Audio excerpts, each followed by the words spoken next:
Leadership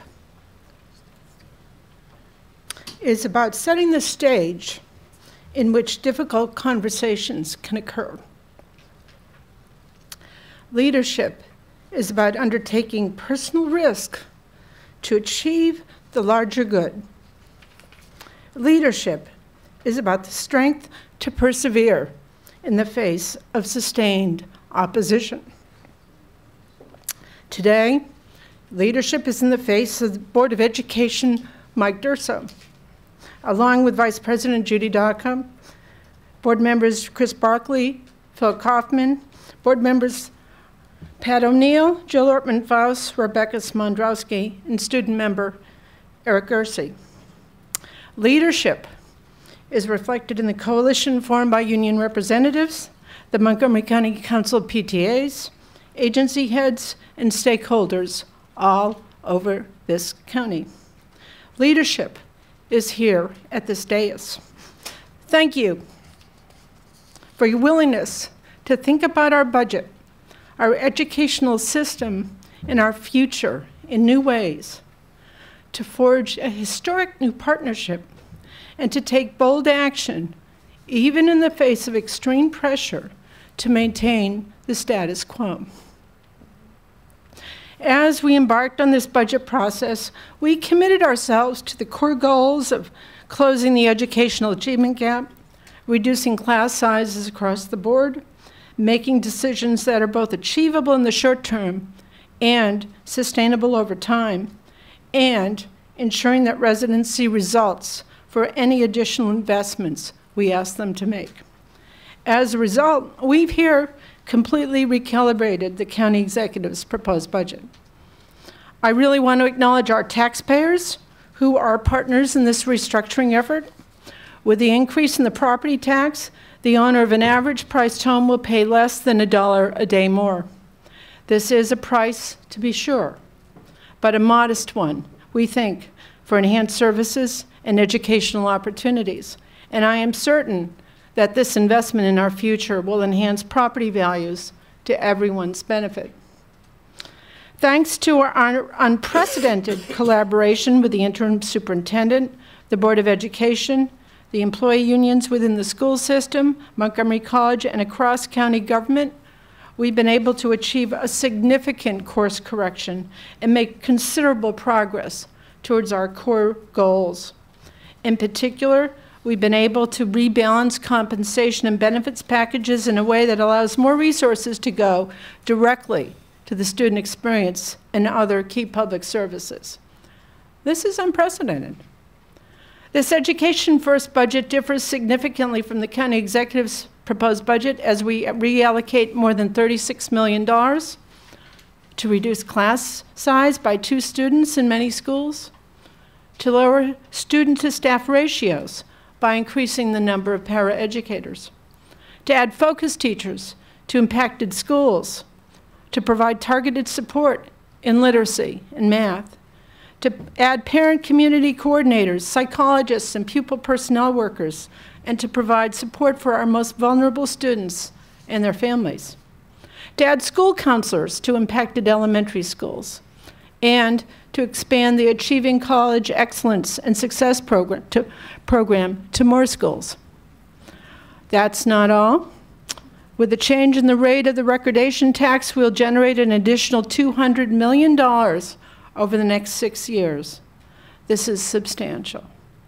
This money will go predominantly to fund school construction. And let's be clear, nobody likes the idea of increasing taxes of any kind, unless you think to the contrary, you're wrong. But our needs are great. This recordation tax, as we've approved it as the most progressive approach to meeting the needs our residents have clearly identified as top priorities. I do want to thank the Greater Capital Area Association of Realtors for their many helpful suggestions. Because of their recommendations, we're increasing the exemption from the recordation tax to $100,000, thereby benefiting every single party that engages in a real estate sale or refinancing in Montgomery County.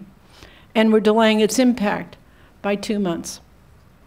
As we've promised, taxpayers will see results for their investment. In fact, we're able to fulfill even more than the Board of Education required for its capital improvements program. Some specific projects that'll benefit from this new revenue are Wooten High School.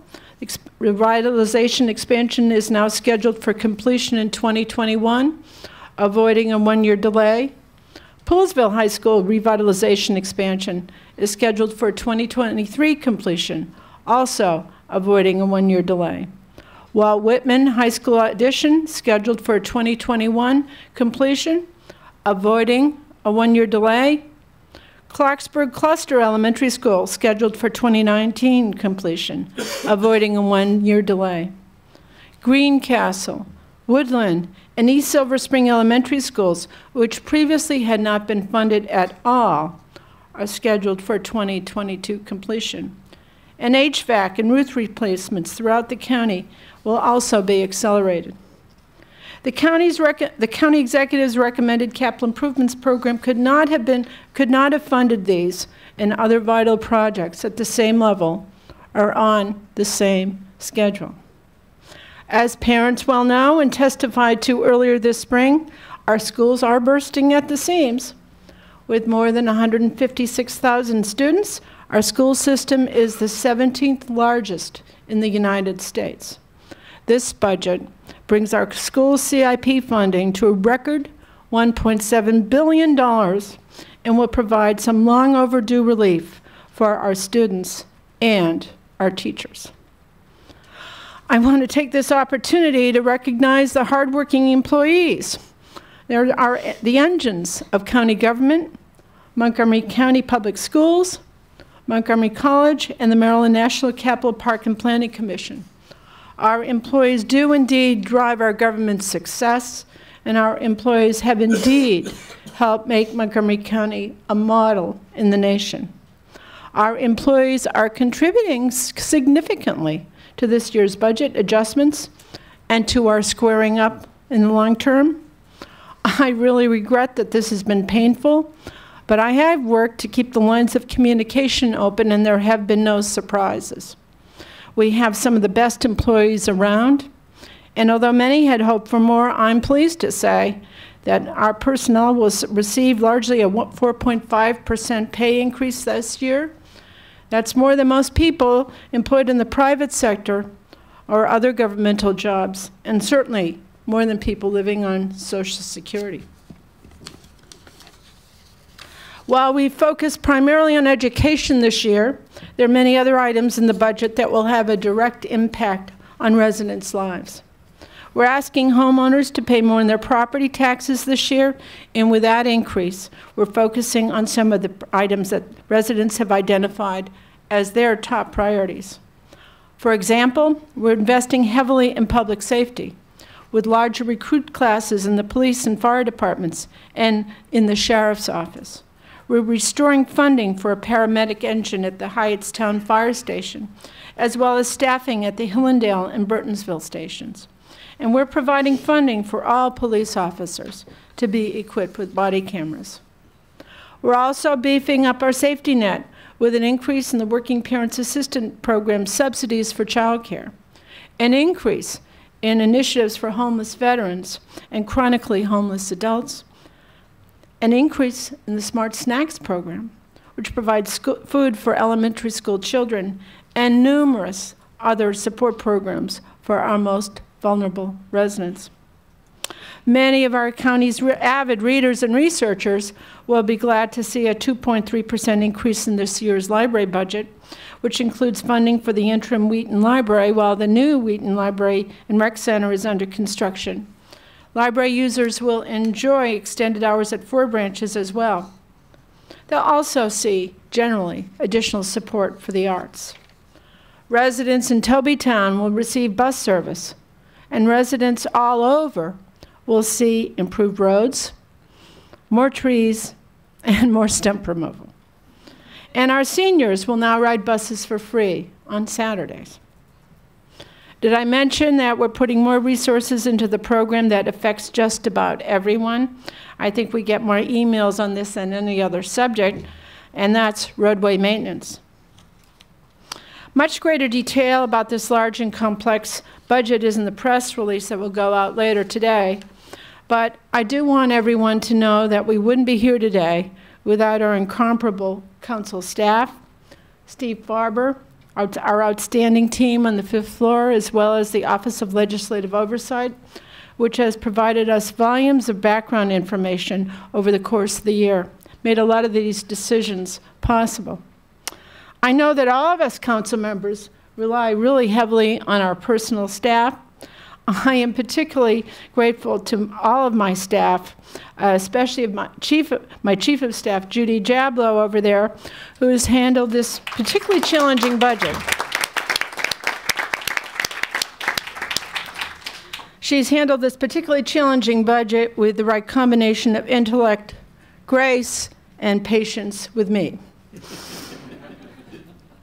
This budget, it's unprecedented. It realigns our spending priorities in a way that I think is more responsive to those of our residents. It respects employees and taxpayers alike, and it sends us up for a future that will be responsible, nimble, and sustainable. Thank you, council members, for your hard work and collaboration. You are the definition of leadership. We've made history here. No other council has done what we've done, and it's been really hard. Many of us have had to prioritize our county's future, our children's education, over our residents' very valid concerns about affordability and our employees' very legitimate commitment to the sanctity of the collective bargaining process. Many of us have had to risk the disappointment of groups that have supported us personally and politically in order that we might serve the greater good. In a time where, in the national level, extremists routinely maligned principled and disciplined decision-making, you, my colleagues, really stand out as a strong, collaborative, and responsive team of governmental leadership at its best. It's been a true honor to lead you through this very difficult budget. You should be very proud of what you have achieved.